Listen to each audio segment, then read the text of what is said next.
Everything you need to know about psoriasis. What is psoriasis? Psoriasis is a chronic autoimmune condition that causes the rapid buildup of skin cells. This buildup of cells causes scaling on the skin's surface. Inflammation and redness around the scales is fairly common. Typical psoriatic scales are whitish-silver and develop in thick, red patches. Sometimes, these patches will crack and bleed. Psoriasis is the result of a sped-up skin production process. Typically, skin cells grow deep in the skin and slowly rise to the surface. Eventually, they fall off. The typical life cycle of a skin cell is 1 month. In people with psoriasis, this production process may occur in just a few days.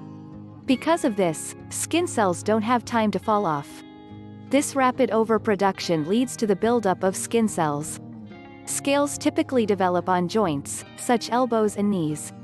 They may develop anywhere on the body, including the hands, feet, neck, scalp, face.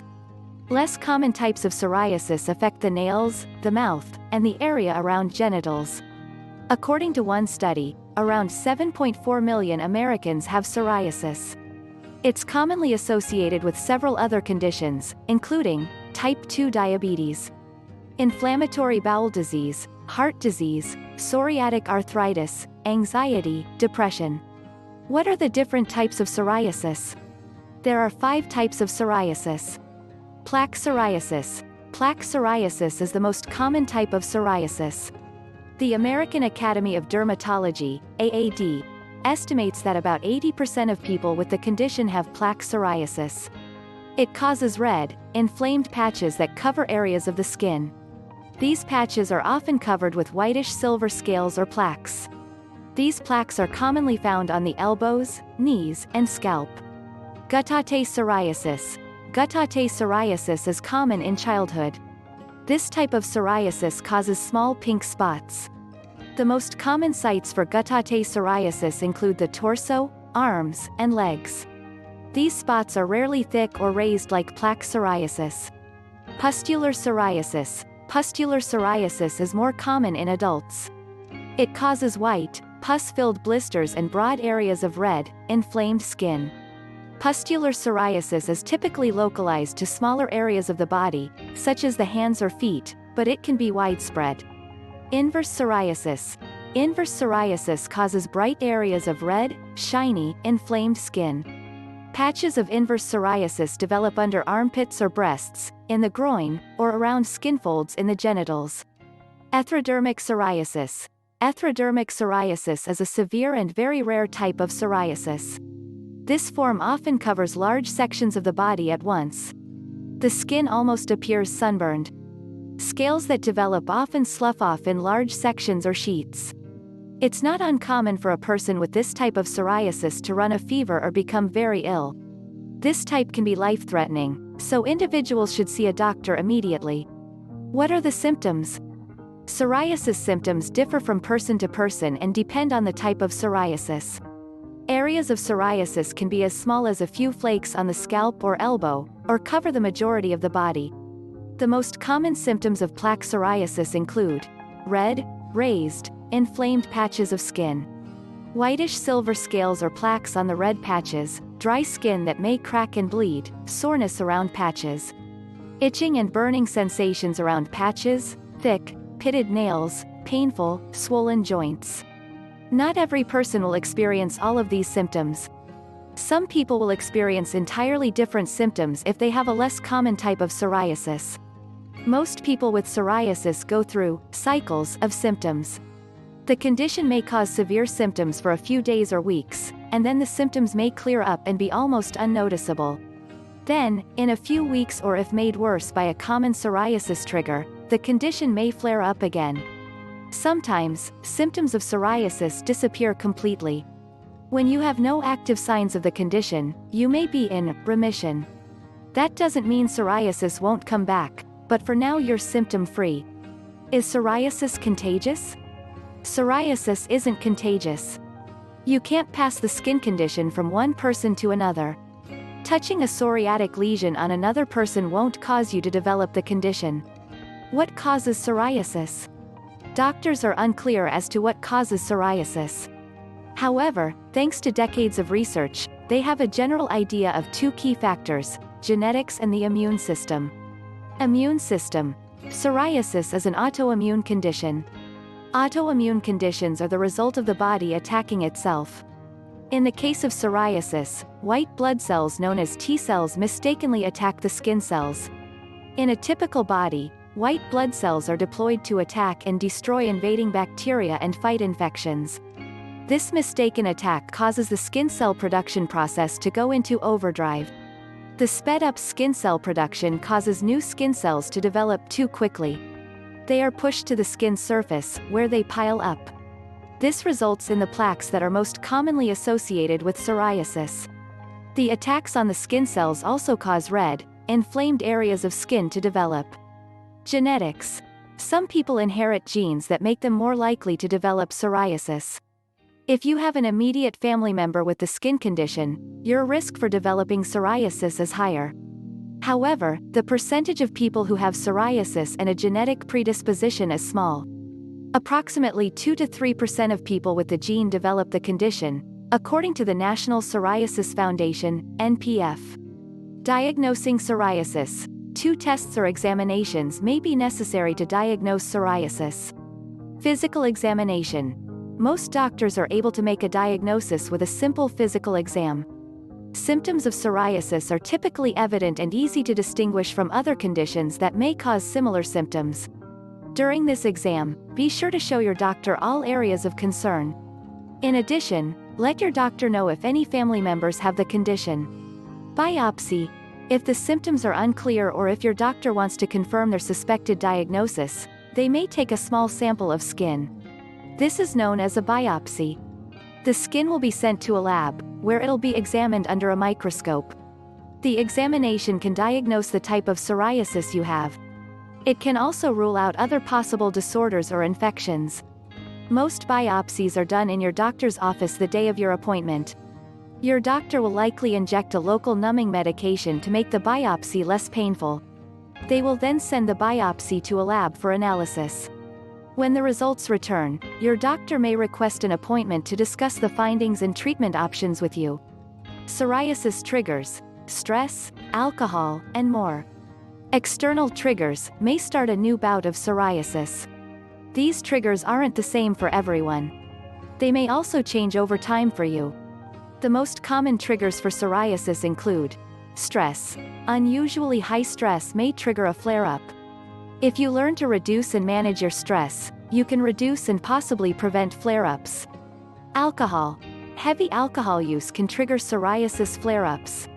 If you excessively use alcohol, psoriasis outbreaks may be more frequent. Reducing alcohol consumption is smart for more than just your skin too. Your doctor can help you form a plan to quit drinking if you need help. Injury. An accident, cut, or scrape may trigger a flare-up. Shots, vaccines, and sunburns can also trigger a new outbreak. Medications. Some medications are considered psoriasis triggers. These medications include lithium, anti-malarial medications, high blood pressure medication. Infection. Psoriasis is caused, at least in part, by the immune system mistakenly attacking healthy skin cells. If you're sick or battling an infection, your immune system will go into overdrive to fight the infection. This might start another psoriasis flare-up. Strep throat is a common trigger. Treatment options for psoriasis. Psoriasis has no cure. Treatments aim to reduce inflammation in scales, slow the growth of skin cells, and remove plaques. Psoriasis treatments fall into 3 categories. Topical treatments. Creams and ointments applied directly to the skin can be helpful for reducing mild to moderate psoriasis. Topical psoriasis treatments include topical corticosteroids, topical retinoids, anthralin, vitamin D analogs, salicylic acid, moisturizer. Systemic medications. People with moderate to severe psoriasis, and those who haven't responded well to other treatment types, may need to use oral or injected medications. Many of these medications have severe side effects. Doctors usually prescribe them for short periods of time. These medications include methotrexate, cyclosporin, Sandimmune, biologics, retinoids. Light therapy. This psoriasis treatment uses ultraviolet, UV, or natural light. Sunlight kills the overactive white blood cells that are attacking healthy skin cells and causing the rapid cell growth. Both UVA and UVB light may be helpful in reducing symptoms of mild to moderate psoriasis. Most people with moderate to severe psoriasis will benefit from a combination of treatments. This type of therapy uses more than one of the treatment types to reduce symptoms. Some people may use the same treatment their entire lives. Others may need to change treatments occasionally if their skin stops responding to what they're using. Medication for psoriasis. If you have moderate to severe psoriasis or if psoriasis stops responding to other treatments, your doctor may consider an oral or injected medication. The most common oral and injected medications used to treat psoriasis include biologics. This class of medications alters your immune system and prevents interactions between your immune system and inflammatory pathways. These medications are injected or given through intravenous, IV, infusion. Retinoids. Retinoids reduce skin cell production. Once you stop using them, symptoms of psoriasis will likely return. Side effects include hair loss and lip inflammation. People who are pregnant or may become pregnant within the next 3 years shouldn't take retinoids because of the risk of possible birth defects. Cyclosporin. Cyclosporin, Sandimmune, prevents the immune system's response. This can ease symptoms of psoriasis. It also means you have a weakened immune system, so you may become sick more easily. Side effects include kidney problems and high blood pressure. Methotrexate. Like cyclosporin, methotrexate suppresses the immune system. It may cause fewer side effects when used in low doses. It can cause serious side effects in the long term. Serious side effects include liver damage and reduced production of red and white blood cells. Diet recommendations for people with psoriasis. Food can't cure or even treat psoriasis, but eating better might reduce your symptoms. These 5 lifestyle changes may help ease symptoms of psoriasis and reduce flare-ups. Lose weight. If you're overweight, losing weight may reduce the condition's severity. Losing weight may also make treatments more effective. It's unclear how weight interacts with psoriasis, so even if your symptoms remain unchanged, losing weight is still good for your overall health. Eat a heart-healthy diet. Reduce your intake of saturated fats. These are found in animal products like meats and dairy. Increase your intake of lean proteins that contain omega-3 fatty acids, such as salmon, sardines, and shrimp. Plant sources of omega-3s include walnuts, flax seeds, and soybeans. Avoid trigger foods. Psoriasis causes inflammation. Certain foods cause inflammation too. Avoiding those foods might improve symptoms. These foods include red meat, refined sugar, processed foods, dairy products. Drink less alcohol. Alcohol consumption can increase your risks of a flare-up. Cut back or quit entirely. If you have a problem with your alcohol use, your doctor can help you form a treatment plan. Consider taking vitamins. Some doctors prefer a vitamin-rich diet to vitamins in pill form. However, even the healthiest eater may need help getting adequate nutrients. Ask your doctor if you should be taking any vitamins as a supplement to your diet. Living with psoriasis. Life with psoriasis can be challenging, but with the right approach, you can reduce flare-ups and live a healthy, fulfilling life. These 3 areas will help you cope in the short and long term. Diet. Losing weight and maintaining a healthy diet can go a long way toward helping ease and reduce symptoms of psoriasis. This includes eating a diet rich in omega-3 fatty acids, whole grains, and plants. You should also limit foods that may increase your inflammation. These foods include refined sugars, dairy products, and processed foods. There is anecdotal evidence that eating nightshade fruits and vegetables can trigger psoriasis symptoms.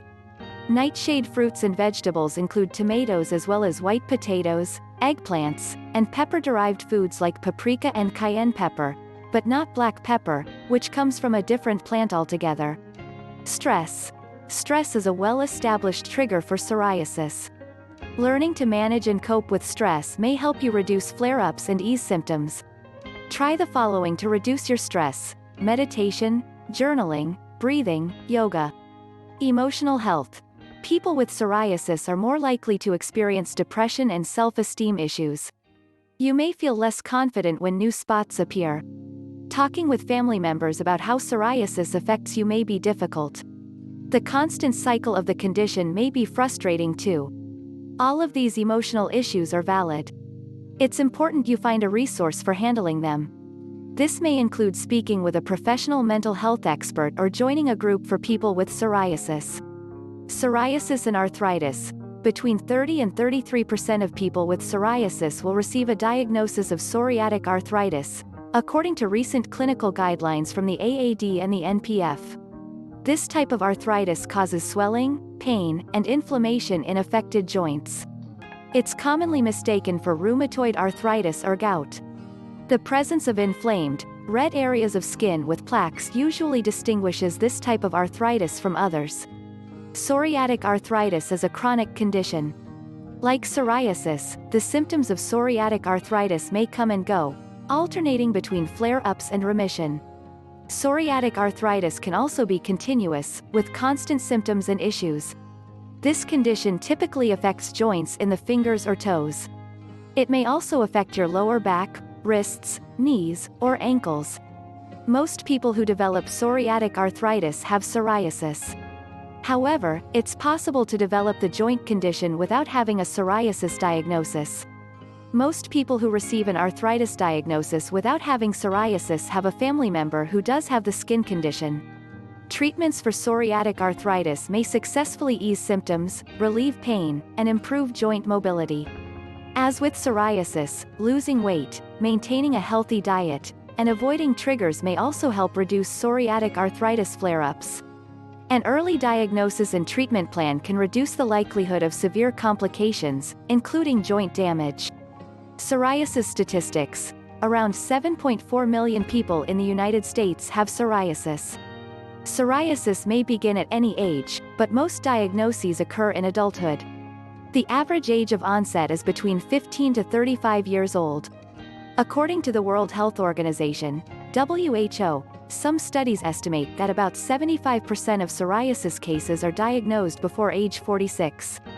A second peak period of diagnoses can occur in the late 50s and early 60s. According to WHO, males and females are affected equally. White people are affected disproportionately. People of color make up a very small proportion of psoriasis diagnoses. Having a family member with the condition increases your risk for developing psoriasis. However, many people with the condition have no family history at all. Some people with a family history won't develop psoriasis. Around 1/3 of people with psoriasis will be diagnosed with psoriatic arthritis. In addition, people with psoriasis are more likely to develop conditions such as type 2 diabetes, kidney disease, heart disease, high blood pressure. Though the data isn't complete, research suggests cases of psoriasis are becoming more common. Whether that's because people are developing the skin condition or doctors are just getting better at diagnosing is unclear.